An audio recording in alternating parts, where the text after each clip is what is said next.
साथियों, आपका अपना परिवार जीवन क्लासेस यूट्यूब चैनल पर स्वागत है। दोस्तों, एक बहुत बड़ी खुशखबरी निकल के आई है इंडियन नेवी की तरफ से। इंडियन नेवी में ट्रेड्समैन मैट ग्रुप सी की वैकेंसी आपकी आ गई है और अंडमान निकोबार से ये वैकेंसी आई है। आज हम इस वीडियो के माध्यम से आपको संपूर्ण जानकारी देंगे। दोस्तों, अगर आप चैनल पर पहली बार हैं दोस्तों, तो चैनल को सब्सक्राइब कर लीजिए। आइए देखते हैं Indian Navy tradesman mate group C vacancy के बारे में, जो अंडमान निकोबार से ये वैकेंसी आई हैं। यहाँ पर जो टोटल पोस्ट हैं आपकी 362 टोटल वैकेंसी निकल के आई हैं।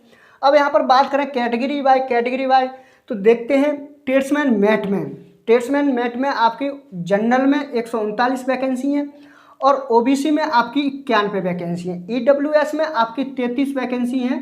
एससी में आपकी 50 वैकेंसी हैं। एसटी की बात करें तो एसटी में आपकी 25 वैकेंसी है। टोटल वैकेंसी है आपकी 338। अब बात कर लेते हैं ट्रेड्समैन मैट डोलीगंज की। आपकी जनरल में 12 वैकेंसी हैं, ओबीसी में आपकी 6 वैकेंसी हैं, ईडब्ल्यूएस में आपकी 2 वैकेंसी हैं, एससी में आपकी 3 है और एसटी में आपकी 1 वैकेंसी है। टोटल वैकेंसी है आपकी 24। दोनों को जोड़ दिया जाएगा तो आपकी जो वैकेंसी हैं 362 टोटल वैकेंसी निकल के आई हैं। अब यहाँ पर हम बात कर लेते हैं इसके फॉर्म कब से शुरू हो। तो दोस्तों, ये फॉर्म आपके 26 अगस्त 2023 से ये फॉर्म आपके शुरू हो गए।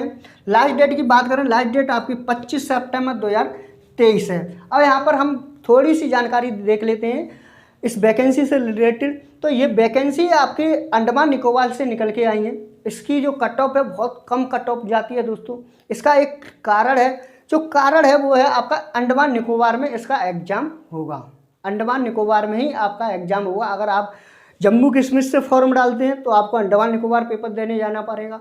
अगर आप अरुणाचल प्रदेश से फॉर्म डालते हैं आपको अंडमान निकोबार जाना पड़ेगा। अगर आप गुजरात से फॉर्म डालते हैं अंडमान निकोबार जाना पड़ेगा। यानी कि भारत के किसी भी क्षेत्र से आप हैं तो आपको अंडमान निकोबार में पेपर देने जाना पड़ेगा।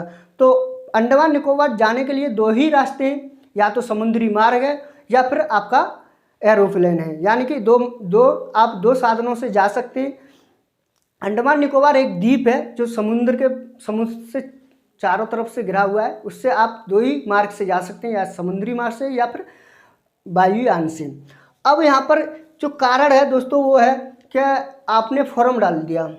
मान लीजिए कि 100 स्टूडेंटों ने फॉर्म डाला। अब उसमें से क्या है कि 50 का लौट के आया एडमिट कार्ड। 50 में से मान लीजिए उसमें से 50 में से 4-5 ही ऐसे स्टूडेंट हैं जो वहाँ पर जाकर एग्ज़ाम देने जाएंगे। क्योंकि एक सबसे बड़ी जो प्रॉब्लम है, वहाँ अगर रेल साधन होता तो इसमें भीड़ होती इस वैकेंसी में, या फिर मान लीजिए सड़क होती तो आप जा सकते थे। इसी कारण से बहुत से जो दोस्त हैं वो फॉर्म छोड़ देते हैं, एग्ज़ाम छोड़ देते हैं। तो ये एक कारण है आपका कट ऑफ कम जाने का। तो अगर आपको सरकारी नौकरी लेनी है दोस्तों तो इसमें फॉर्म जरूर डालें, आप एग्जाम देने जरूर जाएं। अगर आप वायुयान से नहीं जा सकते हैं तो आप समुद्र से जाएं, जहाज़ से जाएं, पर आप जरूर जाएं पेपर देने। तो अगर आप पेपर दे आए दोस्तों तो आपकी 100% मैं लिख के दे सकता हूं आपका सिलेक्शन है। अगर आप एग्ज़ाम देने जाएंगे तो, अगर आप एग्ज़ाम देने नहीं जाते हैं तो फिर सिलेक्शन तो नहीं है दोस्तों।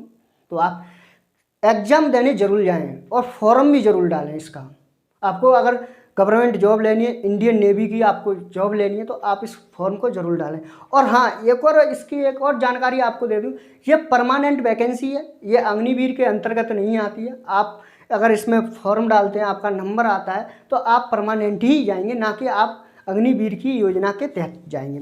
तो अब बात कर लेते हैं दोस्तों एज की। यहाँ पर एज आपकी क्या है, मिनिमम एज आपकी 18 ईयर होनी चाहिए। यानी कि न्यूनतम आयु सीमा आपकी 18 ईयर होनी चाहिए। मैक्सिमम आपकी 25 ईयर होनी चाहिए। यानी कि अधिकतम आयु सीमा आपकी 25 साल होनी चाहिए। यहाँ पर बात कर लें आयु छूट की बात करें दोस्तों तो ओबीसी 3 साल और SC ST 5 साल, SC ST की 5 साल है। यानी कि आप अगर ओबीसी कैटेगरी में आते हैं दोस्तों तो आप 25 साल में जब 3 साल ऐड करते हैं तो आप 28 साल तक इस वैकेंसी को देख सकते हैं। अगर आप SC/ST कैटेगरी में आते हैं तो 5 साल ऐड कर दीजिए 25 साल में, तो आप 30 साल तक इस वैकेंसी को देख सकते हैं। यानी कि आई शूट से आपका जो डाउट है वो क्लियर हो गया होगा दोस्तों, मैं उम्मीद करता हूँ ये। अब यहाँ पर बात करें क्वालिफिकेशन की। क्वालिफिकेशन आपने 10वीं पास और प्लस में ITI की है तो आप इस फॉर्म को डाल सकते हैं। 10वीं पास और ITI इन रिलेटेड ट्रेड, यहाँ पर कुछ ट्रेड दी गई हैं, उन ट्रेडों से ही आप फॉर्म डाल सकते हैं। यानी कि देखो, मान लीजिए आप मैकेनिस्ट से आपने ITI की है, आपने इलेक्ट्रीशियन से की है, आपने फिटस से की है, आपने कोपा से की है, बहुत सारी ट्रेड दी हैं। लगभग सभी ट्रेड हैं ITI की, एक आध दो ट्रेड नहीं है, सभी ट्रेड हैं। अगर आपने ITI की है तो आप फॉर्म जरूर डालें इसका। और 1 साल, अगर 1 साल की आपने ITI की है उनके लिए भी इसमें वैकेंसी है, तो आप जरूर डालें दोस्तों, और इस वैकेंसी में आप सिलेक्शन लें। अब यहाँ पर फीस की बात करें, फीस इसमें कुछ नहीं है, जो शुल्क है वो 0 शुल्क है। इसमें आप अपने फ़ोन से ही इस फॉर्म को डाल लें, जिससे कि आप साइबर कैफ़े पर जाएंगे, 50-100 रुपये आपसे ले लेगा फॉर्म डालने के, तो आप साइबर कैफ़े वाले के यहाँ फॉर्म नहीं डालने जाएँ, क्योंकि इसमें फ़ीस कटनी नहीं है दोस्तों। तो आप खुद ही अपने फ़ोन से इस फॉर्म को डाल सकते हैं।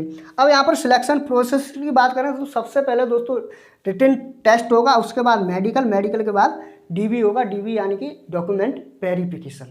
अब यहाँ पर बात कर लेते हैं, अब एग्जाम होगा आपका, रिटन टेस्ट होगा तो उसका सिलेबस भी होगा। तो सिलेबस की बात करें दोस्तों, सिलेबस आपका 100 मार्क्स, 100 क्वेश्चन आएंगे आपके, 100 नंबर के आएंगे, और 2 घंटे आपको टाइम दिया जाएगा। अब यहाँ पर निगेटिव मार्का की बात करें, निगेटिव मार्का नोटिफिकेशन में दी नहीं है, कितनी निगेटिव मार्का रहेगी आपकी। जहाँ तक मुझे निगेटिव मार्का है, इसमें कोई निगेटिव मार्का नहीं रहेगी। अब यहाँ पर सब्जेक्ट वाइज क्वेश्चन देख लेते हैं किस सब्जेक्ट में कितने क्वेश्चन पूछे जाएंगे। तो आपके दोस्तों GA 25 क्वेश्चन, मैथ में आपके 25 क्वेश्चन, रीजनिंग में आपके 25 क्वेश्चन और इंग्लिश में आपके 25 क्वेश्चन। यानी कि टोटल जो क्वेश्चन है आपके 100 क्वेश्चन बन जाएंगे दोस्तों, और 100 नंबर के। 2 घंटे आपको टाइम दिया जाएगा। निगेटिव मार्का अभी दी नहीं है, जब नोटिफिकेशन आएगा तब आपको बता दिया जाएगा कि निगेटिव मार्का इसमें क्या रहेगी। अब यहाँ पर कुछ डाउट हैं, डाउट को भी क्लियर कर लेते हैं दोस्तों। जॉब ये परमानेंट है या परमानेंट नहीं है? तो मैं बताऊं दोस्तों, ये परमानेंट जॉब है, परमानेंट भर्ती है। ये अग्निवीर के अंतर्गत नहीं है, ये इंडियन नेवी की तरफ से ये वैकेंसी निकली हुई है। ये बिल्कुल 100% आपकी परमानेंट है। जिस दिन से आप इसमें सिलेक्शन लोगे, सिलेक्शन आप लेने के बाद आपकी परमानेंट जॉब कर दी जाएगी। अब इसमें एग्जाम सेंटर क्या रहेगा, ये सबसे बड़ा प्रॉब्लम है। क्या सर हमें अंडमान निकोबार जाना पड़ेगा एग्जाम देने? जी हाँ, उसमें क्या है कि नोटिफिकेशन में आपको साफ देखा होगा, साफ लिखा है कि आपका एग्जाम सेंटर अंडमान निकोबार में जो पोर्ट ब्लेयर है वहाँ पर आपका एग्जाम होगा। एग्जाम सेंटर आपका कहाँ होगा? Port Blair. अगर आपको इस वैकेंसी से रिलेटेड कोई भी डाउट है, आप कमेंट में ज़रूर बताएं दोस्तों, हम आपके डाउट को क्लियर करेंगे दोस्तों। और अगर आपको वीडियो पसंद आई है दोस्तों तो वीडियो को लाइक ज़रूर करें, और अभी तक आपने दोस्तों चैनल को सब्सक्राइब नहीं किया है तो चैनल को सब्सक्राइब कर लीजिए दोस्तों। इस वीडियो को अपने बहन भाइयों के पास ज़्यादा से ज़्यादा शेयर कीजिए दोस्तों। मिलते हैं नेक्स्ट वीडियो में। जय हिंद, जय भारत।